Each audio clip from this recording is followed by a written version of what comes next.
ਅੰਮ੍ਰਿਤ ਵੇਲੇ ਤਖਤਾਂ 'ਤੇ ਸੁਭਾਏਮਨ ਹੋ ਕਰਕੇ ਜੋ ਅੱਜ ਪਾਵਨ ਉਪਦੇਸ਼ ਸਤਿਗੁਰੂ ਮਹਾਰਾਜ ਪਾਤਸ਼ਾਹ ਜੀ ਨੇ ਬਖਸ਼ਿਸ਼ ਕੀਤਾ ਹੈ, ਇਹ ਅੱਜ ਦਾ ਪਾਵਨ ਫਰਮਾਨ ਸੋਰਠ ਰਾਗ ਦੇ ਅੰਦਰ ਸ਼੍ਰੀ ਗੁਰੂ ਰਾਮਦਾਸ ਮਹਾਰਾਜ ਪਾਤਸ਼ਾਹ ਜੀ ਦੀ ਉਚਾਰਨ ਕੀਤੀ ਵਾਰ ਦੇ 9ਵੀਂ ਪੌੜੀ ਹੈ। ਔਰ ਇਸ ਪੌੜੀ ਦੇ ਨਾਲ ਧੰਨ ਗੁਰੂ ਅਮਰਦਾਸ ਮਹਾਰਾਜ ਪਾਤਸ਼ਾਹ ਜੀ ਦੇ 2 ਸ਼ਲੋਕ ਦਰਜ ਕੀਤੇ ਨੇ। ਇਹ ਅੱਜ ਦਾ ਪਾਵਨ ਫਰਮਾਨ ਸ਼੍ਰੀ ਗੁਰੂ ਗ੍ਰੰਥ ਸਾਹਿਬ ਮਹਾਰਾਜ ਪਾਤਸ਼ਾਹ ਜੀ ਦੇ ਪਾਵਨ ਪਵਿੱਤਰ ਅੰਗ 645 ਤੋਂ ਆਰੰਭ ਹੋ ਕੇ 646 ਅੰਗ ਤੇ ਇਸ ਪਾਵਨ ਹੁਕਮ ਦੀ ਸੰਪੂਰਨਤਾ ਹੈ। ਸਤਿਗੁਰੂ ਮਹਾਰਾਜ ਕਿਰਪਾ ਕਰਨ ਵਿੱਚ ਵਰਤਨ ਬਾਣੀ ਦੀ ਵਿਚਾਰ ਕਰ ਸਕੀਏ। ਆਪ ਸੰਗਤ ਅਸੀਸ ਬਖਸ਼ੋ, ਮਨ ਬਿਰਤੀਆਂ ਕਰੋ ਇਕਾਗਰ, ਸਤਿਗੁਰੂ ਮਹਾਰਾਜ ਜੀ ਦੇ ਚਰਨਾਂ ਦੇ ਵਿੱਚ ਹਾਜ਼ਰੀ ਲਗਵਾਓ। ਅਦਬ ਪਿਆਰ ਸਤਿਕਾਰ ਦੇ ਨਾਲ ਕਰੋ ਰਸਨਾ ਪਵਿੱਤਰ, ਉਚਾਰਨ ਕਰੋ ਜੀ ਸਤਿਨਾਮ ਸ਼੍ਰੀ ਵਾਹਿਗੁਰੂ ਜੀ। ਫਿਰ ਸਾਰੇ ਕਰੋ ਜੀ ਕਿਰਪਾ, ਆਖੋ ਜੀ ਸਤਿਨਾਮ ਸ਼੍ਰੀ ਵਾਹਿਗੁਰੂ ਜੀ। ਸ਼ਲੋਕ ਮਹੱਲਾ ਤੀਜਾ। ਵੇਨ ਨਾਵੈ ਸਭ ਭਰਮਾਂ ਦੇ, ਨਿਤ ਜਗ ਟੋਟਾ ਸਹਿਸਾਰ।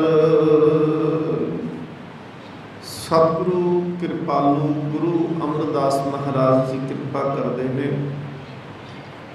ਇਸ ਪਾਵਨ ਸ਼ਲੋਕ ਦੇ ਅੰਦਰ ਸਤਿਗੁਰੂ ਮਹਾਰਾਜ ਜੀ ਨੇ ਜ਼ਿੰਦਗੀ ਦੇ ਮਨੋਰਥ ਤੋਂ ਖੁੰਝੇ ਹੋਏ ਇਨਸਾਨਾਂ ਦਾ ਜ਼ਿਕਰ ਕੀਤਾ ਹੈ। ਸਤਿਗੁਰੂ ਮਹਾਰਾਜ ਪਾਤਸ਼ਾਹ ਕਹਿੰਦੇ, ਜੇਕਰ ਹਿਰਦੇ ਮਨ ਦੇ ਅੰਦਰ ਪਰਮਾਤਮਾ ਦਾ ਨਾਮ ਨਹੀਂ ਟਿਕਿਆ ਤੇ ਉਹ ਹਿਰਦਾ, ਉਹ ਇਨਸਾਨ ਜਿਹੜਾ ਹੈ ਉਹ ਸੰਸਾਰ ਦੇ ਵਿੱਚ ਭਾਵੇਂ ਪਰਿਵਾਰ ਦੇ ਵਿੱਚ ਰਹਿੰਦਾ ਹੈ, ਭਾਵੇਂ ਉਸ ਦੀ ਸਮਾਜ ਨੂੰ ਬਹੁਤ ਵੱਡੀ ਦੇਣ ਕਿਉਂ ਨਾ ਹੋਵੇ, ਪਰ ਉਹ ਧਰਮ ਦੇ ਰਸਤੇ ਦੇ ਉੱਤੋਂ ਭਟਕਿਆ ਹੋਇਆ ਹੈ, ਭਰਮ ਦਾ ਪਿਆ ਹੈ।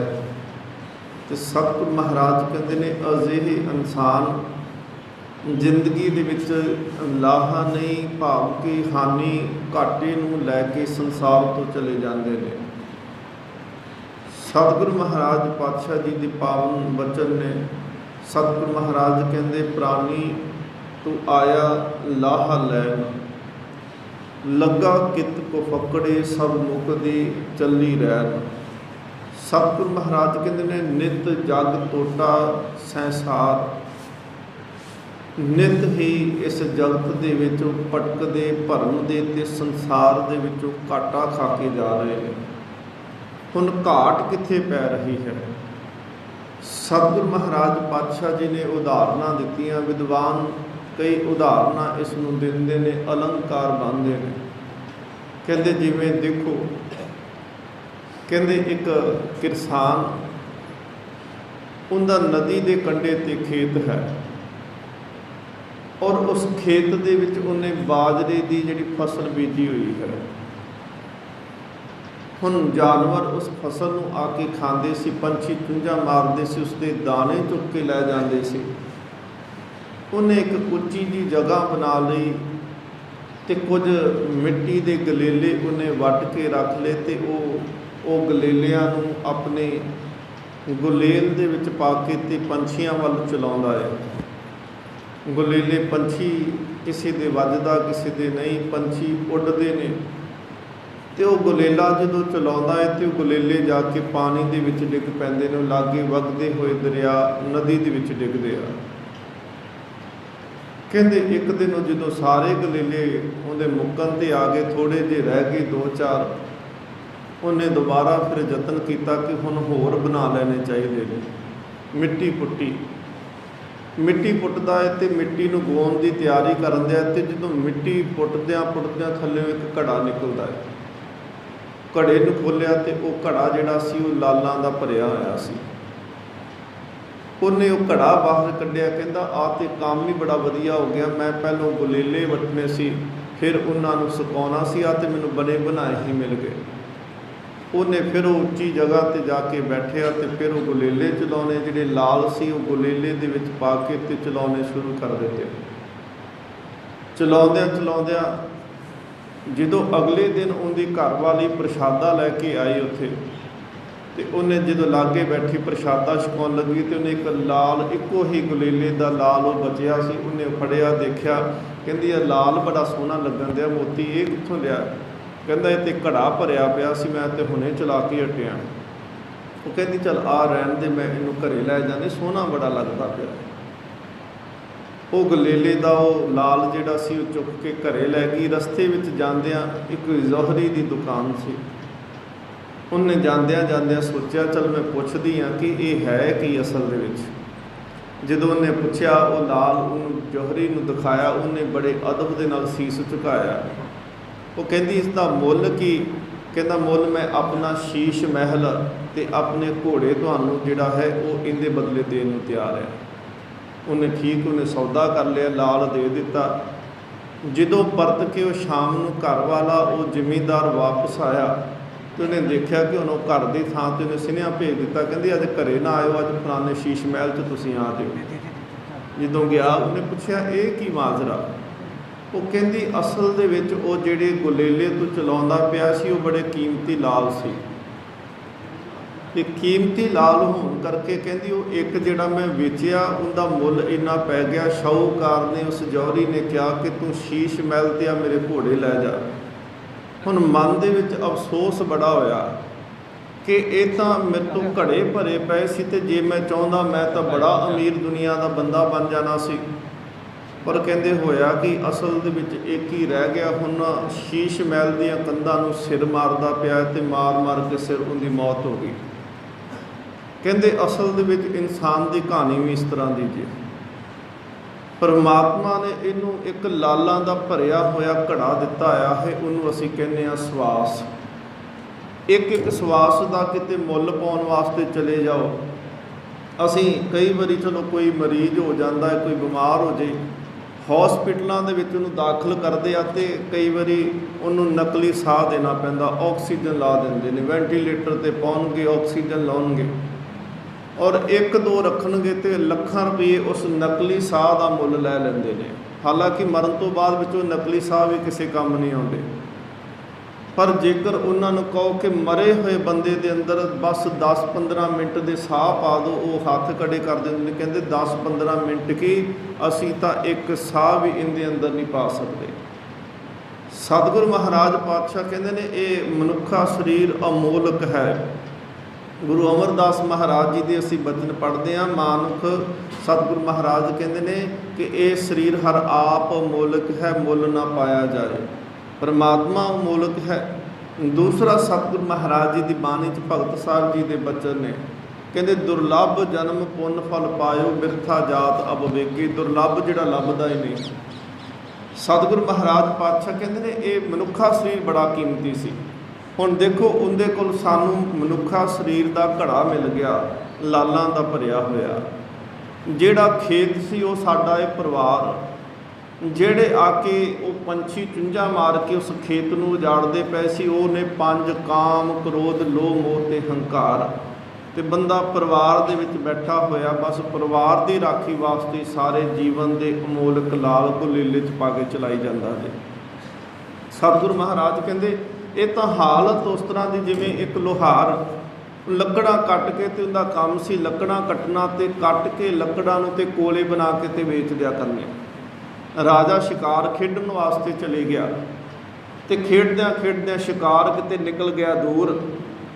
ਉਹਨੇ ਫਿਰ ਪਿਆਸ ਲੱਗ ਗਈ, ਪਿਆਸਾ ਸੀ, ਗਿਆ ਇੱਕ ਲੁਹਾਰ ਮਿਲ ਪਿਆ, ਉਹ ਲੱਕੜਾਂ ਵੱਢਦਾ ਪਿਆ ਸੀ। ਕਹਿੰਦਾ ਪਾਣੀ ਤੇਰੇ ਤੋਂ ਹੈ ਕੋਈ ਥੋੜ੍ਹਾ ਬਹੁਤ? ਕਹਿੰਦਾ ਹਾਂ ਮੇਰੇ ਤੋਂ ਹੈ, ਠੰਡਾ ਸਹੀ ਪਾਣੀ। ਉਹਨੇ ਰਾਜੇ ਨੂੰ ਬੜੇ ਪਿਆਰ ਅਦਬ ਨਾਲ ਭੇਟ ਕਰ ਦਿੱਤਾ। ਰਾਜੇ ਨੇ ਆਪਣੀ ਨਿਸ਼ਾਨੀ ਦੇ ਦਿੱਤੀ, ਕਹਿੰਦਾ ਮੇਰੀ ਨਿਸ਼ਾਨੀ ਰੱਖ ਲਾ, ਤੂੰ ਮੈਨੂੰ ਪਾਣੀ ਪਿਆਇਆ ਤੇ ਜਦੋਂ ਤੈਨੂੰ ਕੋਈ ਲੋੜ ਪਵੇ ਕਹਿੰਦਾ ਤੂੰ ਆ ਜੀ ਮੇਰੇ ਕੋਲ ਤੇ ਇਹ ਨਿਸ਼ਾਨੀ ਲੈ ਕੇ ਆਏ, ਮੈਂ ਤੇਰੀ ਲੋੜ ਪੂਰੀ ਕਰ ਦੇਵਾਂਗਾ। ਇੱਕ ਦਿਨ ਉਹਨੂੰ ਲੋੜ ਪੈ ਗਈ, ਉਹ ਚਲੇ ਗਿਆ ਰਾਜੇ ਦੇ ਕੋਲ। ਹੁਣ ਰਾਜੇ ਨੇ ਉਹਦੇ ਕੋਲ ਚੰਦਨ ਦਾ ਇੱਕ ਬਾਗ ਸੀ, ਚੰਦਨ ਦੀ ਲੱਕੜੀ ਦਾ। ਉਹਨੇ ਉਹ ਬਾਗ ਜਿਹੜਾ ਸੀ ਉਹ ਲੁਹਾਰ ਨੂੰ ਦੇ ਦਿੱਤਾ, ਕਹਿੰਦਾ ਅੱਜ ਤੋਂ ਬਾਅਦ ਇਹ ਚੰਦਨ ਦਾ ਬਾਗ ਤੇਰਾ ਹੈ। ਉਹਨੂੰ ਬਹੁਤੀ ਕੋਈ ਸਮਝ ਨਹੀਂ ਸੀ ਲੱਕੜਾਂ ਦੀ। ਉਹ ਗਿਆ, ਕਹਿੰਦਾ ਆਹ ਬਹੁਤ ਚੰਗਾ ਹੋ ਗਿਆ। ਕਹਿੰਦਾ ਕਿ ਜੰਗਲ 'ਚ ਜਾਣਾ ਪੈਂਦਾ ਸੀ ਲੱਕੜਾਂ ਲੈਣ, ਹੁਣ ਬਾਗ ਮਿਲ ਗਿਆ, ਉਹਨੇ ਲਾਗੂ ਹੀ ਸਰਜਿਆ ਕਰਨਾ ਹੈ। ਉਹਨੇ ਇੱਕ ਇੱਕ ਕਰਕੇ ਚੰਦਨ ਦੇ ਦਰਖਤ ਨੂੰ ਵੱਢਿਆ, ਉਹਨੂੰ ਸਾੜਿਆ ਕਰੇ ਤੇ ਉਹਦੇ ਕੋਲੇ ਬਣਾ ਕੇ ਵੇਚ ਆਇਆ ਕਰੇ। ਇੱਕ ਦਿਨ ਰਾਜੇ ਨੂੰ ਚੰਦਨ ਦੀ ਲੋੜ ਪੈ ਗਈ। ਹੁਣ ਰਾਜਾ ਸੀ, ਉਹ ਉੱਦਾਂ ਵੀ ਲੈ ਸਕਦਾ ਸੀ, ਪਰ ਕਹਿੰਦਾ ਨਹੀਂ, ਹੁਣ ਬਾਗ ਆਪਾਂ ਦੇ ਦਿੱਤਾ ਇਹਨੂੰ। ਤੇ ਵਜ਼ੀਰ ਨੂੰ ਕਿਹਾ ਉਸ ਦੇ ਕੋਲ ਤੇ ਜਾ ਕੇ ਕਹਿ ਕੇ ਸਾਨੂੰ ਚੰਦਨ ਦੀ ਥੋੜ੍ਹੀ ਲੱਕੜੀ ਚਾਹੀਦੀ ਹੈ ਤੇ ਉਹਨੂੰ ਮੁੱਲ ਦੇ ਕੇ ਆਉਣਾ, ਉੱਦਾਂ ਨਹੀਂ ਲੈ ਕੇ ਆਉਣੀ। ਉਹ ਕਹਿੰਦਾ ਜਦੋਂ ਗਿਆ ਵਜ਼ੀਰ ਲੈ ਕੇ, ਉਹਨੇ ਪੁੱਛਿਆ, ਕਹਿੰਦਾ ਲੱਕੜ ਚਾਹੀਦੀ? ਕਹਿੰਦਾ ਮੈਂ ਤਾਂ ਸਾਰਾ ਬਾਗ ਹੀ ਕੋਲੇ ਬਣਾ ਕੇ ਵੇਚਦਾ। ਕਹਿੰਦਾ ਬਿਲਕੁਲ ਨਹੀਂ ਰੱਖੀ? ਕਹਿੰਦਾ ਹਾਂ, ਇੱਕ ਕੁਹਾੜੇ ਦਾ ਦਸਤਾ ਜ਼ਰੂਰ ਮੇਰੇ ਕੋਲ ਹੈਗਾ। ਉਹ ਕਹਿੰਦਾ ਲਿਆ ਦੇ। ਉਹਨੇ ਦਸਤਾ ਕੱਢਿਆ, ਵਜ਼ੀਰ ਨੇ ਦਸਤਾ ਤੋਲਿਆ ਤੇ ਜਿੰਨਾ ਉਹਦਾ ਰੇਟ ਬਣਿਆ ਉਹਨੇ ਉਹਨੂੰ ਮੁੱਲ ਦੇ ਦਿੱਤਾ। ਦੇਖ ਕੇ ਹੈਰਾਨ ਹੋ ਗਿਆ, ਕਹਿੰਦਾ ਇੰਨੀ ਕੁ ਲੱਕੜ ਦਾ ਇੰਨਾ ਜ਼ਿਆਦਾ ਮੁੱਲ? ਕਹਿੰਦਾ ਅਸਲ ਦੇ ਵਿੱਚ ਸਾਰੇ ਬਾਗ ਦਾ ਹੀ ਬਹੁਤ ਜ਼ਿਆਦਾ ਮੁੱਲ ਸੀ, ਤੂੰ ਇਹਨੂੰ ਸਾੜ ਹੀ ਕੱਤਿਆ, ਬਸ ਗੱਲ ਹੋਰ ਕੋਈ ਨਹੀਂ। ਮਨੁੱਖਾ ਜਨਮ ਦਾ ਮੁੱਲ ਬਹੁਤ ਹੈ। ਭਾਈ ਵੀਰ ਸਿੰਘ ਜੀ ਕਹਿੰਦੇ ਨੇ, ਇੱਕਦਮ ਸੋਚ ਨੇ ਆਪਣੀ ਕੀਤੀ, ਕੌਣ ਤੇ ਕਿਉਂ ਕਰ ਆਇਆ ਹਾਂ, ਐਵੇਂ ਸਾਰੀ ਉਮਰ ਗਵਾ ਕੇ ਮਹਾ ਸ਼ੋਕ ਪਛਤਾਇਆ ਹਾਂ। ਜਦੋਂ ਬਸ ਉਹ ਕੁਹਾੜੇ ਜਿੰਨਾ ਦਸਤਾ ਰਹਿ ਜਾਂਦਾ ਹੈ ਨਾ, ਲੱਕੜ ਇੰਨੇ ਕੀ ਸਵਾਸ ਰਹਿ ਜਾਂਦੇ, ਫਿਰ ਬੰਦਾ ਕਹਿੰਦਾ ਮੈਨੂੰ ਬਚਾ ਲਓ, ਮੈਂ ਰੱਬ ਦਾ ਨਾਮ ਲੈ ਲਾਂ, ਫਿਰ ਲਿਆ ਕੋਈ ਨਹੀਂ ਜਾਂਦਾ। ਸਤਿਗੁਰੂ ਮਹਾਰਾਜ ਪਾਤਸ਼ਾਹ ਕਹਿੰਦੇ ਨੇ, ਵਿਨ ਨਾਵੇਂ ਸਭ ਭਰਮ ਦੇ। ਨਾਮ ਤੋਂ ਬਗੈਰ ਅੱਜ ਤੱਕ ਕਿਸੇ ਨੂੰ ਟਿਕਾਣਾ ਕਦੇ ਨਹੀਂ ਮਿਲਿਆ ਜੀ। ਹੁਣ ਟਿਕਾਣਾ ਐਂਟਰੀ ਕਹਿ ਲਓ, ਐਂਟਰੀ ਦਾ ਪਾਸ ਕਹਿ ਲਓ, ਉਹ ਚਿੱਠੀ ਕਹਿ ਲਓ, ਉਹ ਪਰਵਾਨਾ ਕਹਿ ਲਓ। ਕਹਿੰਦੇ ਨਾਮ ਅਸਲ ਦੇ ਵਿੱਚ ਉਹ ਪਰਵਾਨਾ ਹੈ। ਤੇ ਜਦੋਂ ਨਾਮ ਕੋਲ ਹੋਵੇ ਤਾਂ ਹੀ ਨਾਮੀ ਦੇ ਘਰ ਦੇ ਵਿੱਚ ਜਾ ਸਕਦੇ ਹਾਂ। ਜੇ ਨਾਮ ਹੋਵੇ, ਜਾਂ ਇਸ ਤਰ੍ਹਾਂ ਕਹਿ ਲਓ ਕਿ ਜੇ ਹੁਕਮ ਹੋਵੇ ਕੋਲ ਤਾਂ ਹੀ ਹੁਕਮੀ ਦੇ ਘਰ ਦੇ ਵਿੱਚ ਪ੍ਰਵੇਸ਼ ਹੋ ਸਕਦਾ ਹੈ। ਜੇ ਮਾਲਕ ਦੇ ਘਰ ਦੇ ਵਿੱਚ ਜਾਣਾ ਹੈ ਤੇ ਮਾਲਕ ਦਾ ਜਿਹੜੀ ਚਿੱਠੀ ਸਾਡੇ ਕੋਲ ਹੋਵੇਗੀ, ਗੁਰੂ ਨੇ ਜੋ ਦਸਤਖਤ ਕਰਕੇ ਮੋਹਰ ਲਾ ਕੇ ਦਿੱਤੀ ਹੋਵੇਗੀ, ਕਹਿੰਦੇ ਉਹ ਚਿੱਠੀ ਕੋਲ ਹੋਵੇਗੀ ਤਾਂ ਮਾਲਕ ਦੇ ਘਰ ਦੇ ਵਿੱਚ ਥਾਂ ਮਿਲ ਸਕਦੀ ਹੈ। ਨਹੀਂ ਤੇ ਸਤਿਗੁਰੂ ਮਹਾਰਾਜ ਕਹਿੰਦੇ ਨੇ, ਵਿਨ ਨਾਵੇਂ ਸਭ ਭਰਮ ਦੇ। ਸਤਿਗੁਰੂ ਗੁਰੂ ਅਰਜਨ ਦੇਵ ਮਹਾਰਾਜ ਪਾਤਸ਼ਾਹ ਕਹਿੰਦੇ ਨੇ, ਮਾਨੁਖ ਬਿਨ ਬੂਝੇ ਮਿਰਥਾ ਆਇਆ, ਵਿਅਰਥ ਹੈ। ਹੁਣ ਇਨਸਾਨ ਤੁਰਦੇ ਤਾਂ ਸਾਰੇ ਪਏ ਨੇ, ਪਰ ਜੇਕਰ ਅਸੀਂ ਮੰਜ਼ਿਲ ਨੂੰ ਮਿੱਥ ਕੇ ਤੁਰਨ ਦੀ ਥਾਂ ਤੇ ਉਸ ਤਰ੍ਹਾਂ ਹੀ ਤੁਰਨਾ ਸ਼ੁਰੂ ਕਰੀਏ, ਹੁਣ ਦੇਖੋ ਕਿਰਿਆ ਤਾਂ ਸਾਰੀ ਹੋ ਜਾਂਦੀ ਨਾ, ਬੰਦਾ ਤੁਰਿਆ ਵੀ ਸਾਰਾ ਦਿਨ ਤੁਰਦਾ ਰਿਹਾ ਤੇ ਫਿਰ ਕਹਿੰਦੇ ਪਹੁੰਚਿਆ ਕਿਤੇ ਕਿਉਂ ਨਹੀਂ? ਕਹਿੰਦੇ ਮੰਜ਼ਿਲ ਅੱਗੇ ਮਿੱਥੀ ਕੋਈ ਨਹੀਂ ਸੀ। ਸਤਿਗੁਰੂ ਮਹਾਰਾਜ ਕਹਿੰਦੇ ਨੇ, ਭ੍ਰਮਤ ਫਿਰਤ ਤੇਲਕ ਕੇ ਕੱਪ ਜਿਉ। ਤੇਲਕ ਕੇ ਕੱਪ, ਦੋ ਉਦਾਹਰਨਾਂ ਦਿੱਤੀਆਂ। ਕਹਿੰਦੇ ਜਿਵੇਂ ਤੇਲੀ ਦਾ ਬਲਦ ਹੋਵੇ, ਜਿਵੇਂ ਕਈ ਵਾਰੀ ਮਜ਼ਾਰੀ ਲੋਕ ਕੀ ਕਰਦੇ ਨੇ ਕਿ ਬਾਂਦਰ ਨੂੰ ਰੱਖ ਲੈਂਦੇ ਨੇ ਤੇ ਬਾਂਦਰ ਤਮਾਸ਼ਾ ਦਿਖਾਉਂਦਾ। ਕਹਿੰਦੇ ਬਸ ਇੱਕ ਮੁੱਠੀ ਛੋਲਿਆਂ ਦੀ ਵਾਸਤੇ ਉਹ ਸਾਰੀ ਉਮਰ ਦੇ ਜੰਜਾਲ ਦੇ ਵਿੱਚ ਪੈ ਗਿਆ। ਸਤਿਗੁਰੂ ਮਹਾਰਾਜ ਪਾਤਸ਼ਾਹ ਕਹਿੰਦੇ ਨੇ, ਸਵੇਰੇ ਤੇਲੀ ਨੇ ਕੀ ਕੀਤਾ, ਉਹਨੇ ਬਲਦ ਨੂੰ ਜੋਇਆ ਕੋਲੂ ਦੇ ਨਾਲ ਤੇ ਜੋਨ ਤੋਂ ਬਾਅਦ ਵਿੱਚ ਉਹਦੀਆਂ ਅੱਖਾਂ ਦੇ ਉੱਤੇ ਪੱਟੀ ਬੰਨ੍ਹ ਦਿੱਤੀ। ਭਰਮਤ ਫਿਰਤ ਤੇਲਕ ਕੇ ਕੱਪ ਜਿਉ। ਤੇਲੀ ਦੇ ਬਲਦ ਦੇ ਵਾਂਗੂ ਕਹਿੰਦੇ ਇਨਸਾਨ ਬਸ ਭੱਜਦਾ ਜੇ, ਮੰਜ਼ਿਲ ਕੋਈ ਨਹੀਂ, ਬਸ ਕਹਿੰਦੇ ਤੁਰਦਾ ਸਾਰਾ ਦਿਨ ਪਰ ਪਹੁੰਚਿਆ ਕਿਤੇ ਵੀ ਨਹੀਂ। ਗੁਰੂ ਸਾਹਿਬ ਕਹਿੰਦੇ ਨੇ, ਪੱਟੀ ਬੰਨੀ ਤੇਲੀ ਨੇ ਅੱਖਾਂ ਦੇ ਉੱਤੇ, ਬਲਦ ਨੂੰ ਫਿਰ ਹਿੱਕ ਦਿੱਤਾ। ਥੋੜ੍ਹਾ ਚਿਰ ਮਗਰ ਤੁਰਿਆ, ਜਦੋਂ ਉਹਨੇ ਤੁਰਨਾ ਸ਼ੁਰੂ ਕਰ ਦਿੱਤਾ ਫਿਰ ਉਹ ਆਪ ਆਰਾਮ ਨਾਲ ਬਹਿ ਗਿਆ ਤੇ ਹੁਣ ਬਲਦ ਇਕੱਲਾ ਹੀ ਤੁਰਿਆ ਜਾਂਦਾ ਹੈ। ਤੇ ਕਹਿੰਦੇ ਜਿਵੇਂ ਬਲਦ ਮਨ ਦੇ ਵਿੱਚ ਇਹ ਸੋਚਦਾ ਹੋਵੇ ਕਿ ਅੱਜ ਮੈਂ ਬੜਾ ਤੁਰਿਆ, ਅੱਜ ਤੇ ਮੈਂ ਕੋਲੂ ਤੋਂ ਕਈ ਕਿਲੋਮੀਟਰ ਦੂਰ ਲੰਘਿਆ ਹੋਣਾ ਹੈ। ਤੇ ਕਹਿੰਦੇ ਜਦੋਂ ਸ਼ਾਮ ਨੂੰ ਪੱਟੀ ਖੋਲ੍ਹੀ ਤੇ ਉਸੇ ਕੋਲੂ ਦੇ ਨਾਲ ਵੱਜਾ ਹੋਇਆ ਸੀ। ਕਹਿੰਦੇ ਅਸਲ ਦੇ ਵਿੱਚ ਆ ਭਰਮ ਤੇ ਭੁਲੇਖੇ ਦੀਆਂ ਪੱਟੀਆਂ ਅੱਖਾਂ 'ਚ ਬੰਨੀਆਂ ਨੇ। ਤੁਰਿਆ ਜ਼ਰੂਰ, ਸਾਰਾ ਦਿਨ ਤੁਰਿਆ, ਪਰ ਪਹੁੰਚਿਆ ਕਿਤੇ ਵੀ ਨਹੀਂ। ਇਹਨੂੰ ਸਤਿਗੁਰੂ ਮਹਾਰਾਜ ਪਾਤਸ਼ਾਹ ਕਹਿੰਦੇ ਨੇ, ਜਿਵੇਂ ਹਰ ਹਟਕੀ ਮਾਲਾ ਟਿੰਡ ਲਗਤ ਹੈ, ਇੱਕ ਸਖਣੀ ਇੱਕ ਹੋਰ ਭਰੀਅਤ ਹੈ। ਹਰ ਹਟਕੀ ਮਾਲਾ, ਹਰਟ ਕਹਿੰਦੇ ਉਹ ਖੂਹ ਦੀਆਂ ਟਿੰਡਾਂ। ਪਹਿਲੋਂ ਕਹਿੰਦੇ ਖੂਹ ਦੀ ਟਿੰਡ ਜਿਹੜੀ ਹੈ ਬੰਦੇ ਦੀ ਹਾਲਤ ਉਵੇਂ ਦੀ ਜੇ, ਕਹਿੰਦੇ ਇੱਕ ਦਿਨ ਲੰਘਦਾ ਹੈ ਤੇ ਅਗਲਾ ਦਿਨ ਪਤਾ ਕਿਵੇਂ ਦਾ ਹੁੰਦਾ ਹੈ। ਕਹਿੰਦੇ ਜਦੋਂ ਟਿੰਡ ਘੁੰਮ ਕੇ ਆਉਂਦੀ ਨਾ ਪਾਣੀ ਦੇ ਵਿੱਚ ਭਰੀ ਜਾਂਦੀ ਹੈ, ਬੰਦਾ ਸੋਚਦਾ ਅੱਜ ਬਹੁਤ ਕੁਝ ਇਕੱਠਾ ਕੀਤਾ, ਤੇ ਜਦੋਂ ਟਿੰਡ ਘੁੰਮ ਕੇ ਫਿਰ ਉੱਤੇ ਜਾਂਦੀ ਉਹ ਫਿਰ ਉਲਟੀ ਹੋ ਜਾਂਦੀ ਹੈ ਨਾ, ਪਾਣੀ ਦੀ ਖਾਲੀ ਹੋ ਜਾਂਦੀ, ਫਿਰ ਖਾਲੀ ਦਾ ਖਾਲੀ ਰਹਿ ਜਾਂਦਾ। ਸਤਿਗੁਰੂ ਮਹਾਰਾਜ ਕਹਿੰਦੇ ਹਰਟ ਕੀ ਮਾਲਾ ਟਿੰਡ ਲਗਤ ਹੈ, ਇੱਕ ਸਖਣੀ ਇੱਕ ਹੋਰ ਭਰੀਅਤ ਹੈ। ਇੱਕ ਵਾਰੀ ਸਖਣੀ ਖਾਲੀ ਹੁੰਦੀ ਤੇ ਫਿਰ ਦੁਬਾਰਾ ਭਰੀ ਜਾ ਰਹੀ। ਸਤਿਗੁਰੂ ਮਹਾਰਾਜ ਪਾਤਸ਼ਾਹ ਕਹਿੰਦੇ ਇਹ ਹੈ ਮਨੁੱਖ ਦਾ ਜੀਵਨ। ਵਿਨ ਨਾਵੇਂ ਸਭ ਭਰਮ ਦੇ, ਸਤਿਗੁਰੂ ਮਹਾਰਾਜ ਨੇ ਇੱਕ ਅੱਧੇ ਦੀ ਗੱਲ ਨਹੀਂ ਕੀਤੀ, ਕਹਿੰਦੇ ਸਭ ਭਰਮ ਦੇ, ਸਭ ਭੁਲੇਖੇ ਦੇ ਵਿੱਚ ਨੇ, ਭਟਕਣਾ ਦੇ ਵਿੱਚ ਨੇ। ਨਿਤ ਜਗ ਤੋਟਾ ਸੰਸਾਰ, ਸਤਿਗੁਰੂ ਮਹਾਰਾਜ ਕਹਿੰਦੇ ਜਗਤ ਜਿਹੜਾ ਵਾ ਹਾਨੀ ਵਾਲੇ ਪਾਸੇ ਤੁਰਿਆ ਜਾ ਰਿਹਾ ਹੈ, ਘਾਟੇ ਵਾਲੇ ਪਾਸੇ ਤੁਰਿਆ ਜਾ ਰਿਹਾ ਹੈ। ਸਤਿਗੁਰੂ ਮਹਾਰਾਜ ਅੱਗੇ ਗੁਰੂ ਅਮਰਦਾਸ ਕਿਰਪਾ ਕਰਦੇ ਨੇ, ਕਹਿੰਦੇ ਮਨਮੁਖ ਕਰਮ ਕਮਾਵਨੇ। ਹੁਣ ਜਿਹੜਾ ਮਨ ਨੂੰ ਮੁੱਖ ਰੱਖ ਕੇ ਜਾਂ ਮਨ ਦੇ ਪਿੱਛੇ ਲੱਗ ਕੇ ਜਿਹੜੇ ਕਰਮ ਕੀਤੇ ਜਾਂਦੇ ਨੇ, ਸਤਿਗੁਰੂ ਮਹਾਰਾਜ ਕਹਿੰਦੇ ਨੇ ਹਉਮੈ ਅੰਧ ਗੁਬਾਰ। ਕਹਿੰਦੇ ਇੱਕ ਤਾਂ ਉਹਦੇ ਵਿੱਚ ਹੰਕਾਰ ਹੁੰਦਾ ਹੈ ਤੇ ਇੱਕ ਘੁੱਪ ਹਨੇਰਾ ਅਗਿਆਨਤਾ ਦੇ ਗੁਬਾਰ ਦੇ ਵਿੱਚ ਫਸਿਆ ਰਹਿੰਦਾ ਹੈ। ਅਸਲ ਦੇ ਵਿੱਚ ਇਨਸਾਨ ਨੂੰ ਇਹ ਗੱਲ ਦੀ ਸਮਝ ਹੀ ਨਹੀਂ ਆਏ ਕਿ ਹੇ ਪ੍ਰਾਣੀ ਤੂੰ ਲਾਹਾ ਲੈਣ ਵਾਸਤੇ ਸੰਸਾਰ ਦੇ ਵਿੱਚ ਆਇਆ, ਨਾ ਕਿ ਆਹ ਕੁਝ ਇਕੱਠਾ ਕਰਨ ਵਾਸਤੇ ਆਇਆ। ਇਹ ਤੇ ਬਹੁਤ ਜਨਮਾਂ ਦੇ ਵਿੱਚ ਤੈਨੂੰ ਮਿਲਿਆ। ਕੇਤੇ ਰੁੱਖ ਬਿਰਖ ਹਮ ਚੀਨੇ, ਕੇਤੇ ਪਸ਼ੂ ਉਪਾਏ, ਕੇਤੇ ਨਾਗ ਕੁਲੀ ਮਹਿਆਏ, ਕੇਤੇ ਪੰਖ ਉਡਾਏ ਮੇਰੇ ਸਾਹਿਬਾ, ਕੌਣ ਜਾਣੇ ਗੁਣ ਤੇਰੇ, ਕਹੇ ਨ ਜਾਣੀ ਔਗਣ ਮੇਰੇ। ਇਹ ਮਾਲਕ ਜੀ ਦੇਖੋ ਪਤਾ ਨਹੀਂ ਕਿੰਨੀਆਂ ਕੁ ਕੁੱਲਾਂ ਦੇ ਵਿੱਚ ਆਏ। ਕੇਤੇ ਰੁੱਖ ਬਿਰਖ ਹਮ ਚੀਨੇ, ਪਤਾ ਨਹੀਂ ਰੁੱਖਾਂ ਦੀਆਂ ਜੂਨਾਂ ਕਿੰਨੀਆਂ ਸੀ, ਬ੍ਰਿਖਾਂ ਦੀਆਂ ਜੂਨਾਂ ਦੇ ਵਿੱਚ ਆਏ। ਕੇਤੇ ਨਾਗ ਕੁਲੀ ਮੈਂ ਆਏ, ਨਾਗਾਂ ਦੀ ਕੁੱਲ ਦੇ ਵਿੱਚ ਪਤਾ ਨਹੀਂ ਕਿੰਨੇ ਕੁ ਜਨਮ ਅਸੀਂ ਬਤੀਤ ਕੀਤੇ ਨੇ। ਕੇਤੇ ਨਾਗ ਕੁਲੀ ਮੈਂ ਆਏ, ਕੇਤੇ ਪੰਖ ਉਡਾਏ, ਤੇ ਪੰਖ ਉਡਾਏ ਦਾ ਮਤਲਬ ਕਿ ਪੰਖੀ ਬਣ ਕੇ ਖੰਭ ਲੱਗੇ, ਤੇ ਪਤਾ ਨਹੀਂ ਕਿੰਨੀ ਕੁ ਉਮਰ ਸੀ, ਕਿੰਨੇ ਕੁ ਜਨਮ ਜਿਹੜੇ ਸੀ ਉਹ ਪੰਛੀਆਂ ਦੀ ਜੂਨਾਂ ਦੇ ਵਿੱਚ ਸੀ। ਸਤਿਗੁਰੂ ਮਹਾਰਾਜ ਪਾਤਸ਼ਾਹ ਜੀ ਤੇਰੇ ਗੁਣ ਨਹੀਂ ਕਹੇ ਜਾਂਦੇ ਤੇ ਸਾਡੇ ਔਗਣ ਨਹੀਂ ਗਿਣੇ ਜਾਂਦੇ। ਸਤਿਗੁਰੂ ਮਹਾਰਾਜ ਪਾਤਸ਼ਾਹ ਕਹਿੰਦੇ ਨੇ ਪ੍ਰਾਣੀ ਹੈ ਜੀਵ, ਅਸਲ ਦੇ ਵਿੱਚ ਤੇਰਾ ਸਰੀਰ ਮਨੁੱਖਾ ਮਿਲਣ ਦਾ, ਕੱਲ੍ਹ ਵੀ ਮੈਂ ਬੇਨਤੀ ਕੀਤੀ ਸੀ ਕਿ ਜਿਹੜਾ ਮਨੁੱਖਾ ਸਰੀਰ ਆ ਇਹ ਕਰਮ ਜੋਨ ਹੈ, ਕਰਮ ਜੋਨੀ। ਇਹਦੇ 'ਚ ਕਰਮਾਂ ਦਾ ਫਲ ਹੈ। ਜਿਸ ਤਰ੍ਹਾਂ ਦੇ ਕਰਮ ਕਰਦੇ ਉਹ ਬੀ ਬਣ ਜਾਂਦਾ ਹੈ, ਤੇ ਬੀ ਜਿੱਦਾਂ ਦਾ ਬੀਜੋਗੇ ਉੱਦਾਂ ਦਾ ਫਲ ਨਿਕਲ ਆਉਂਦਾ ਹੈ। ਬਾਕੀ ਜਿੰਨੀਆਂ ਜੁਨੀਆਂ ਨੇ ਉਹ ਭੋਗ ਜੁਨੀਆਂ ਨੇ, ਬਸ ਖਾਣ ਤੱਕ ਸੀਮਤ ਨੇ। ਸਤਿਗੁਰੂ ਮਹਾਰਾਜ ਪਾਤਸ਼ਾਹ ਕਹਿੰਦੇ ਨੇ ਆਇਓ ਸੁਨਨ ਪੜਨ ਕੋ ਬਾਣੀ, ਨਾਮ ਵਿਸਾਰ ਲੱਗੇ ਅਨ ਲਾਲਚ, ਬਿਰਥਾ ਜਨਮ ਪੁਰਾਣੀ। ਤੇਰੀ ਜ਼ਿੰਦਗੀ ਦਾ ਆਉਣ ਦਾ ਮਨੋਰਥ ਕੀ? ਸਤਿਗੁਰੂ ਮਹਾਰਾਜ ਕਹਿੰਦੇ ਆਇਓ, ਆਇਆ ਤੂੰ ਇਸ ਕਰਕੇ ਆ।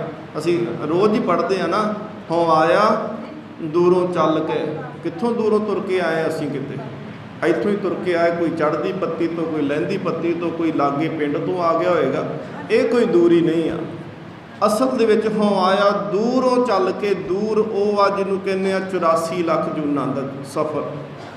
ਬਹੁਤ ਲੰਮਾ ਸਫ਼ਰ ਕੀਤਾ, ਬਹੁਤ ਦੁੱਖ ਹੰਢਾਇਆ, ਬਹੁਤ ਜੂਨੀਆਂ ਜੀ ਕੇ ਆਏ ਆ।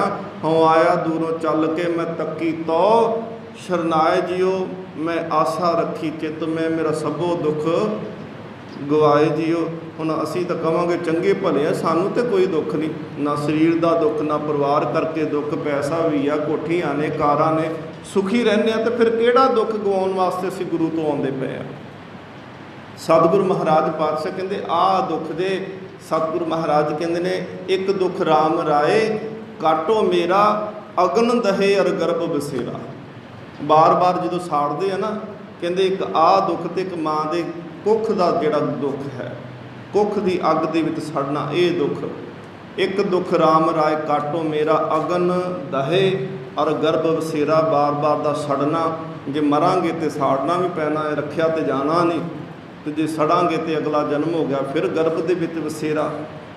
ਸਤਿਗੁਰੂ ਮਹਾਰਾਜ ਕਹਿੰਦੇ ਆਹ ਵਾ ਕੇ ਦੁੱਖ ਸਤਿਗੁਰੂ ਮਹਾਰਾਜ ਕੱਟਿਆ ਜਾਵੇ। ਇਸ ਕਰਕੇ ਤੇਰੀ ਸ਼ਰਨ ਦੇ ਵਿੱਚ ਆਉਂਦੇ ਆ। ਤੇ ਆਉਣ ਦਾ ਮਨੁੱਖਾ ਸਰੀਰ ਦਾ ਮਨੋਰਥ ਆ ਕਿ ਆਇਓ ਸੁਨਨ ਪੜਨ ਕੋ ਬਾਣੀ, ਪਰ ਕੀਤਾ ਕੀ ਨਾਮ ਵਿਸਾਰ ਲੱਗੇ ਅਨ ਲਾਲਚ, ਬਿਰਥਾ ਜਨਮ ਪੁਰਾਣੀ। ਜਨਮ ਵਿਅਰਥ ਹੋ ਗਿਆ, ਨਾਮ ਨੂੰ ਭੁੱਲ ਗਿਆ। ਬਿਨ ਨਾਮੇ ਸਭ ਭਰਮ ਦੇ, ਨਿਤ ਜਗ ਤੋਟਾ ਸਹਿਸਾਰ। ਮਨਮੁਖ ਕਰਮ ਕਮਾਵਨੇ, ਹਉ ਮੈਂ ਅੰਧ ਗੁਬਾਰ। ਅੰਦਰ ਕੇਵਲ ਹੰਕਾਰ ਪੈਦਾ ਹੋਇਆ, ਜਿੰਨੇ ਕਰਮ ਕੀਤੇ। ਅੰਦਰ ਕੇਵਲ ਅਗਿਆਨਤਾ ਪੈਦਾ ਹੋਈ। ਗੁਰਮੁਖ ਅੰਮ੍ਰਿਤ ਪੀਵਨਾ, ਨਾਨਕ ਸ਼ਬਦ ਵਿਚਾਰ। ਹੁਣ ਇੱਕ ਤਾਂ ਸਤਿਗੁਰੂ ਮਹਾਰਾਜ ਨੇ ਕਿਹਾ ਮਨਮੁਖ ਕਰਮ ਕਮਾਮ ਨੇ, ਮਨ ਦੇ ਪਿੱਛੇ ਲੱਗ ਕੇ ਕੀਤੇ ਹੋਏ ਕਰਮ ਜਿਹੜੇ ਨੇ, ਸਤਿਗੁਰੂ ਕਹਿੰਦੇ ਉਹਦੇ 'ਚੋਂ ਹੰਕਾਰ ਪੈਦਾ ਹੁੰਦਾ ਹੈ, ਉਹਦੇ 'ਚੋਂ ਜ਼ਹਿਰ ਪੈਦਾ ਹੁੰਦਾ ਪਿਆ ਹੈ। ਦੂਸਰਾ ਸਤਿਗੁਰੂ ਮਹਾਰਾਜ ਕਹਿੰਦੇ ਨੇ ਗੁਰਮੁਖ ਅੰਮ੍ਰਿਤ ਪੀਵਨਾ, ਗੁਰੂ ਦੇ ਮਗਰ ਲੱਗ ਕੇ ਤੁਰੇਗਾ ਜਦੋਂ ਗੁਰੂ ਦੀ ਮੱਤ ਲੈ ਕੇ ਤੁਰੇਗਾ, ਸਤਿਗੁਰੂ ਮਹਾਰਾਜ ਕਹਿੰਦੇ ਫਿਰ ਉਹਦੇ 'ਚੋਂ ਹੰਕਾਰ ਨਹੀਂ ਪੈਦਾ ਹੋਏਗਾ, ਉਹਦੇ 'ਚੋਂ ਜ਼ਹਿਰ ਪੈਦਾ ਨਹੀਂ ਹੋਏਗਾ, ਉਹਦੇ 'ਚੋਂ ਅੰਮ੍ਰਿਤ ਪੈਦਾ ਹੋਏਗਾ। ਅੰਮ੍ਰਿਤ ਪੀਵਨਾ, ਨਾਨਕ ਸ਼ਬਦ ਵਿਚਾਰ, ਤੇ ਸ਼ਬਦ ਦੀ ਕਮਾਈ ਕਰੇਗਾ ਤੇ ਇਹ ਤੈਨੂੰ ਅੰਮ੍ਰਿਤ ਦੀ ਪ੍ਰਾਪਤੀ ਹੋ ਜਾਏਗੀ। ਗੁਰੂ ਦੇ ਪਿੱਛੇ ਤੁਰਨਾ ਕੀ ਹੈ? ਸ਼ਬਦ ਦੇ ਅਨੁਸਾਰੀ ਹੋ ਕੇ ਤੁਰ ਪੈਣਾ। ਮਹੱਲਾ ਤੀਜਾ। ਸਹਿਜੇ ਜਾਗੈ ਸਹਿਜੇ ਸੋਵੈ। ਹੁਣ ਇੱਕ ਅਵਸਥਾ ਹੁੰਦੀ ਆ ਕਿ ਇਨਸਾਨ ਜਦੋਂ ਸਹਿਜ ਦੇ ਵਿੱਚ ਟਿਕ ਜਾਂਦਾ ਹੈ ਤੇ ਉਹਦਾ ਜਾਗਣਾ ਵੀ ਸਹਿਜ ਹੁੰਦਾ ਹੈ, ਸੁਭਾਵਿਕ ਤੌਰ 'ਤੇ ਹੁੰਦਾ ਹੈ, ਤੇ ਉਹਦਾ ਸੌਣਾ ਵੀ ਸੁਭਾਵਿਕ ਹੁੰਦਾ ਹੈ। ਇੱਕ ਇਨਸਾਨ ਭਾਵੇਂ ਉਹ ਜਾਗਦਾ ਪਿਆ ਹੈ ਪਰ ਉਹ ਮੋਹ ਦੀ ਨੀਂਦ ਦੇ ਵਿੱਚ ਸੁੱਤਾ ਹੈ। ਸਤਿਗੁਰੂ ਮਹਾਰਾਜ ਕਹਿੰਦੇ ਨੇ ਜਾਗਤ ਸੋਇਆ ਜਨਮ ਗਵਾਇਆ। ਕਈ ਜਾਗਦੇ ਹੋਏ ਵੀ ਸੁੱਤੇ ਹੋਏ ਨੇ ਤੇ ਜਨਮ ਨੂੰ ਗਵਾਈ ਜਾ ਰਹੇ ਨੇ। ਸਤਿਗੁਰੂ ਮਹਾਰਾਜ ਪਾਤਸ਼ਾਹ ਕਹਿੰਦੇ ਨੇ ਜਾਗ ਲਿਹੋ ਰੇ ਮਨਾ, ਜਾਗ ਲਿਹੋ ਕਹਾਂ ਗਾਫਲ ਸੋਇਆ। ਕਿੱਥੇ ਤੂੰ ਆ ਭੈੜੀ ਨੀਂਦ ਦੇ ਵਿੱਚ ਘੂਕ ਹੋ ਕੇ ਸੁੱਤਾ ਪਿਆ ਹੈ। ਬੁੱਲੇ ਸ਼ਾਹ ਜੀ ਕਹਿੰਦੇ ਨੇ ਉੱਠ ਜਾਗ ਘਰਾੜੇ ਮਾਰ ਨਹੀਂ। ਕਹਿੰਦੇ ਉੱਠ ਜਾਗਦਾ ਕਿਉਂ ਨਹੀਂ? ਕਿਉਂ ਇਸ ਗਫਲਤ ਦੀ ਨੀਂਦ ਵਿੱਚ ਸੁੱਤਾ ਪਿਆ ਹੈ। ਉੱਠ ਜਾਗ ਘਰਾੜੇ ਮਾਰ ਨਹੀਂ, ਇਹ ਸੌਣ ਤੇਰੇ ਦਰਕਾਰ ਨਹੀਂ। ਕਿੱਥੇ ਹੈ ਪੀਰ ਪਿਕੰਬਰ ਜਿਨ੍ਹਾਂ ਦੇ ਉੱਤੇ ਆਸਰਾ ਰੱਖ ਕੇ ਤੂੰ ਬੈਠਾ? ਕਿੱਥੇ ਉਹ ਵੀ ਕਿੱਥੇ ਰਹਿ ਗਏ ਨੇ ਸੰਸਾਰ ਦੇ ਵਿੱਚ? ਕਿੱਥੇ ਹੈ ਪੀਰ ਪਿਕੰਬਰ? ਮੌਤ ਨਾ ਛੱਡੇ ਵਲੀ ਕਲੰਦਰ, ਇੱਥੇ ਕੋਈ ਪਾਏਦਾਰ ਨਹੀਂ। ਉੱਠ ਜਾਗ ਘਰਾੜੇ ਮਾਰ ਨਹੀਂ। ਸਤਿਗੁਰੂ ਮਹਾਰਾਜ ਕਹਿੰਦੇ ਪਰ ਗੁਰਮੁਖ ਦਾ ਸੌਣਾ ਕੀ ਆ? ਕਹਿੰਦੇ ਉਹ ਸੁੱਤਿਆਂ ਵੀ ਉਹ ਵਾਹੋ ਵਾਹੋ ਉਚਰਦੇ ਪਏ ਨੇ, ਜਾਗਦਿਆਂ ਵੀ ਉਹ ਵਾਹੋ ਵਾਹੋ ਕਰਦੇ ਆ। ਉਹਨਾਂ ਦਾ ਸੌਣਾ ਇਸੇ ਕਰਕੇ ਦੇਖੋ ਸਾਡੀ ਇੱਕ ਮਰਿਆਦਾ ਹੈ ਸਿੱਖ ਧਰਮ ਦੀ। ਸਾਨੂੰ ਹੁਕਮ ਕੀਤਾ ਜਾਂਦਾ ਹੈ ਕਿ ਜਦੋਂ ਸਿੱਖਾਂ ਤੂੰ ਰਾਤ ਨੂੰ ਵਿਸ਼ਰਾਮ ਕਰਨਾ ਹੈ, ਸੌਣ ਲੱਗਦਾ ਹੈ, ਤੇ ਉਦੋਂ ਰਾਤ ਨੂੰ ਸੋਹਲੇ ਦੀ ਬਾਣੀ ਪੜ੍ਹ ਕੇ ਸੌਂਇਆ ਕਰ। ਇਹ ਨਹੀਂ ਕਿ ਰਹਿ ਰਾਸਤੇ ਨਾਲ ਹੀ ਪੜ੍ਹ ਲਿਆ ਕਰ। ਜਦੋਂ ਬਿਲਕੁਲ ਨੀਂਦ ਆਉਂਦੀ ਪਈ, ਬਿਲਕੁਲ ਕੋਈ ਹੁਣ ਕੰਮਕਾਰ ਨਹੀਂ ਕਰਨਾ, ਕੋਈ ਲਿਖਤ ਪੜ੍ਹਤ ਨਹੀਂ ਕਰਨੀ, ਕੋਈ ਘਰ ਦਾ ਕੰਮ ਨਹੀਂ ਰਹਿ ਗਿਆ, ਜਦੋਂ ਬਿਲਕੁਲ ਨੀਂਦ ਆਉਂਦੀ ਪਈ ਤੇ ਆਪਣੇ ਬਿਸਤਰ 'ਤੇ ਆਪਣੇ ਬੈੱਡ ਮੰਜੇ 'ਤੇ ਬੈਠਾ ਹੋਇਆ ਬਾਣੀ ਨੂੰ ਪੜ੍ਹ, ਤੇ ਭਾਵੇਂ ਤੈਨੂੰ ਪੜ੍ਹਦਿਆਂ ਨੀਂਦ ਆ ਜਾਏ, ਇਹਦੇ ਵਿੱਚ ਕਾਰਨ ਕੋਈ ਨਹੀਂ। ਇਹਦੇ ਵਿੱਚ ਸਤਿਗੁਰੂ ਮਹਾਰਾਜ ਜੀ ਦੀ ਬਖਸ਼ਿਸ਼ ਆ। ਬਾਣੀ ਪੜ੍ਹ ਕੇ ਸੋਵੋਗੇ ਤੇ ਅੰਮ੍ਰਿਤ ਵੇਲੇ ਸਤਿਗੁਰੂ ਮਹਾਰਾਜ ਪਾਤਸ਼ਾਹ ਕਹਿੰਦੇ ਨੇ ਗੁਰ ਸਤਿਗੁਰੂ ਕਾ ਜੋ ਸਿੱਖ ਅਖਾਏ, ਸੋ ਭਲ ਕੇ ਉੱਠ ਹਰ ਨਾਮ ਧਿਆਵੈ। ਉੱਠਦਿਆਂ ਸਾਰ ਫਿਰ ਚੌਂਕੜਾ ਮਾਰ ਕੇ ਬਹਿ ਜਾ। ਇਹ ਨਾ ਕਹਿ ਕੇ ਮੂੰਹ ਸੁੱਚਾ ਕਰਾਂ, ਬੁਰਸ਼ ਕਰ ਲਾਂ, ਨਹਾਲਾਂ ਪਹਿਲੋਂ। ਕਹਿੰਦੇ ਨੇ ਉੱਠਦੇ ਵਾਹਿਗੁਰੂ ਵਾਹਿਗੁਰੂ ਜਪਣਾ ਸ਼ੁਰੂ ਕਰ ਦੇ। ਇਹ ਆ ਸਤਿਗੁਰੂ ਮਹਾਰਾਜ ਕਹਿੰਦੇ ਨੇ ਸਹਿਜੇ ਜਾਗੈ ਸਹਿਜੇ ਸੋਵੈ। ਸਹਿਜ ਅਵਸਥਾ ਦੇ ਵਿੱਚ ਉਹ ਜਾਗੇ, ਆਤਮਿਕ ਅੰਦਰ ਟਿਕਿਆ, ਤੇ ਉਸੇ ਹੀ ਅਵਸਥਾ ਦੇ ਵਿੱਚ ਸੁੱਤੇ ਹੋਏ ਕਦੇ ਵੀ ਉਹਨਾਂ ਦੀ ਲਿਵ ਟੁੱਟਦੀ ਨਹੀਂ। ਅੰਤਰ ਚਿੰਤਾ ਨੀਂਦ ਨਾ ਸੋਵੇ। ਉਹਨਾਂ ਦੇ ਅੰਦਰ ਨਾ ਤੇ ਕਿਸੇ ਕਿਸਮ ਦਾ ਭਰਮ ਹੈ, ਚਿੰਤਾ ਹੈ, ਨਾ ਹੀ ਉਸੇ ਭਰਮ ਚਿੰਤਾ ਦੀ ਨੀਂਦ ਵਿੱਚ ਸੌਂਦੇ ਨੇ। ਗਿਆਨੀ ਜਗ ਹੈ ਸਭੇ ਸੁਭਾਏ। ਸਹਿਜ ਸੁਭਾਅ ਦੇ ਵਿੱਚ ਗਿਆਨੀ ਜਿਹੜੇ ਨੇ ਉਹ ਮਨ ਕਰਕੇ ਜਾਗ ਚੁੱਕੇ ਨੇ, ਤੇ ਜੇ ਉਹ ਸੌਂਦੇ ਵੀ ਤੇ ਕੇਵਲ ਸਰੀਰ ਨੂੰ ਆਰਾਮ ਦੇਣ ਵਾਸਤੇ ਮਾੜਾ ਜਿਹਾ ਸੌਂਦੇ ਨੇ। ਕਿਉਂਕਿ ਸਤਿਗੁਰੂ ਮਹਾਰਾਜ ਪਾਤਸ਼ਾਹ ਕਹਿੰਦੇ ਨੇ ਭਾਈ ਗੁਰਦਾਸ ਸਾਹਿਬ ਜੀ ਥੋੜ੍ਹਾ ਜਾਗੇ, ਥੋੜ੍ਹਾ ਖਾਵੇ, ਥੋੜ੍ਹਾ ਹੀ ਸੌਵੇਂ। ਕਹਿੰਦੇ ਥੋੜ੍ਹਾ ਜਿਹਾ ਸੌਵੇਂ ਤੇ ਥੋੜ੍ਹਾ ਜਿਹਾ ਹੀ ਉਹ ਖਾਣਾ ਕਰੇ। ਇਹਨੂੰ ਕਹਿੰਦੇ ਨੇ ਅਲਪਹਾਰ ਸੁਲਪ ਸੀ ਨਿੰਦਰਾ।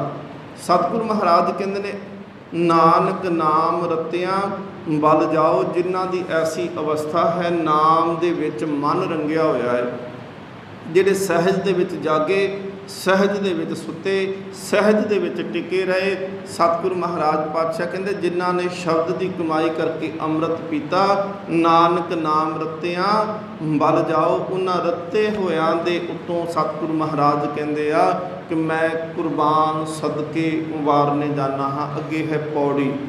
ਪੌੜੀ ਦੇ ਉਚਾਰਨ ਕਰਨ ਵਾਲੇ ਨੇ ਗੁਰੂ ਰਾਮਦਾਸ ਮਹਾਰਾਜ ਜੀ। ਸੇ ਹਰ ਨਾਮ ਧਿਆਵਹਿ ਜੋ ਹਰ ਰਤਿਆ।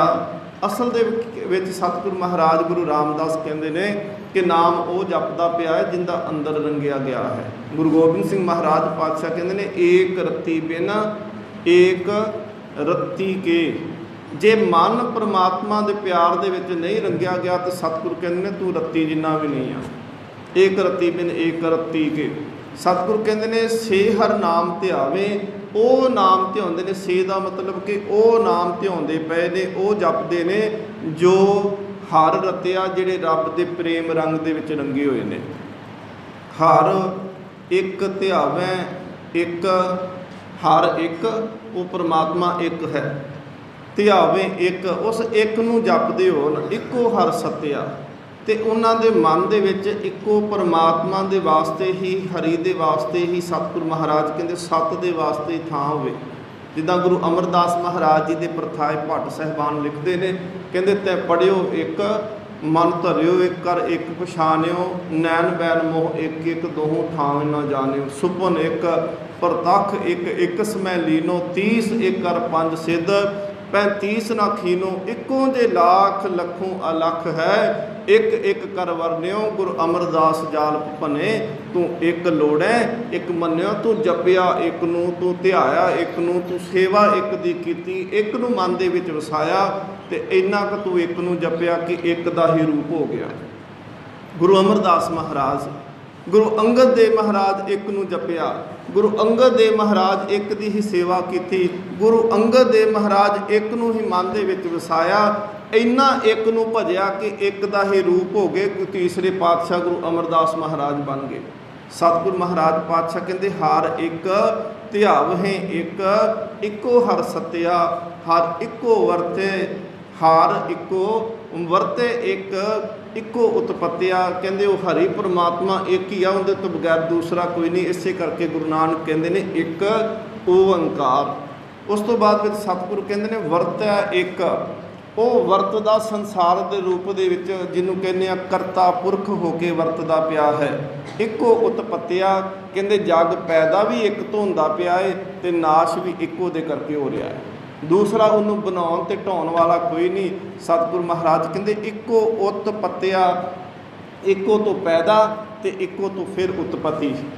ਜੋ ਹਰ ਨਾਮ ਧਿਆਵਹਿ, ਤਿਨ ਡਰ ਸੱਟ ਘੱਤਿਆ। ਸਤਿਗੁਰੂ ਗੁਰੂ ਰਾਮਦਾਸ ਮਹਾਰਾਜ ਕਹਿੰਦੇ ਨੇ ਕਿ ਜਿਨ੍ਹਾਂ ਨੇ ਪਰਮਾਤਮਾ ਦੇ ਨਾਮ ਨੂੰ ਜਪਿਆ, ਜੋ ਹਰ ਨਾਮ ਧਿਆਵੇ, ਤਿੰਨ ਡਰ ਸੱਟ ਘੱਤਿਆ। ਕਹਿੰਦੇ ਨਾ ਕੋਈ ਚੀਜ਼ ਸੁੱਟ ਦਿੱਤੀ, ਬਸ ਇੱਥੇ ਇਹਦੇ ਅਰਥ ਉਹ ਨੇ ਕਿ ਉਹਨਾਂ ਨੇ ਡਰ ਨੂੰ ਸੁੱਟ ਦਿੱਤਾ। ਉਹਨਾਂ ਦੇ ਜੀਵਨ ਦੇ ਵਿੱਚ ਡਰ ਕੋਈ ਨਹੀਂ ਰਹਿ ਗਿਆ। ਸਤਿਗੁਰੂ ਮਹਾਰਾਜ ਪਾਤਸ਼ਾਹ ਕਹਿੰਦੇ ਨੇ ਗੁਰਮਤੀ ਦੇਵੇ ਆਪ, ਗੁਰਮੁਖ ਹਰ ਜਪਿਆ। ਗੁਰੂ ਦੀ ਮੱਤ ਦੇ ਰਾਹੀਂ ਇਹ ਗਿਆਨ ਪ੍ਰਾਪਤ ਹੁੰਦਾ ਹੈ। ਤੇ ਸਤਿਗੁਰੂ ਮਹਾਰਾਜ ਪਾਤਸ਼ਾਹ ਕਹਿੰਦੇ ਨੇ ਗੁਰਮੁਖ ਹਰ ਜਪਿਆ। ਗੁਰੂ ਦੇ ਰਾਹੀਂ ਹੀ ਇਸ ਨਾਮ ਨੂੰ ਜਪਿਆ ਜਾ ਸਕਦਾ ਹੈ। ਜੇ ਬੰਦਾ ਆਪਣੇ ਆਪ ਕਵੇ ਨਾ ਮੈਂ ਆਪੇ ਕਰ ਸਕਦਾ ਹੈ, ਨਹੀਂ, ਜਿੰਨੀ ਦੇਰ ਤੱਕ ਗੁਰੂ ਦੀ ਕਿਰਪਾ ਵਿੱਚ ਨਹੀਂ ਨਾ ਵਰਤਦੀ, ਸਤਿਗੁਰੂ ਮਹਾਰਾਜ ਕਹਿੰਦੇ ਨੇ ਉਨੀ ਦੇਰ ਤੱਕ ਇਸ ਬੀਜ ਨੂੰ ਫਲ ਨਹੀਂ ਲੱਗਦਾ। ਸਤਿਗੁਰੂ ਮਹਾਰਾਜ ਕਿਰਪਾ ਕਰਦੇ ਨੇ ਕਿ ਜੇਕਰ ਅਸੀਂ ਜੀਵਨ ਨੂੰ ਵਿਅਰਥ ਨਾ ਗਵਾਈਏ, ਨਾਮ ਜਪਣਾ ਸ਼ੁਰੂ ਕਰ ਦਈਏ। ਭਾਈ ਸਾਹਿਬ ਭਾਈ ਨੰਦ ਲਾਲ ਜੀ ਕਹਿੰਦੇ ਨੇ ਆਗੇ ਸਮਝ ਚਲੋ ਨੰਦ ਲਾਲਾ, ਪਾਛੇ ਜੋ ਬੀਤੀ ਸੋ ਬੀਤੀ। ਪਿੱਛੇ ਜੋ ਬੀਤ ਗਿਆ ਉਹਨੂੰ ਤੇ ਛੱਡ ਕੇ ਅੱਗੇ ਤੁਰ ਪਈਏ। ਸਤਿਗੁਰੂ ਮਹਾਰਾਜ ਕਿਰਪਾ ਕਰੇ, ਨਾਮ ਜਪੀਏ ਤੇ ਜੀਵਨ ਸਫਲਾ ਹੋ ਜਾਏ।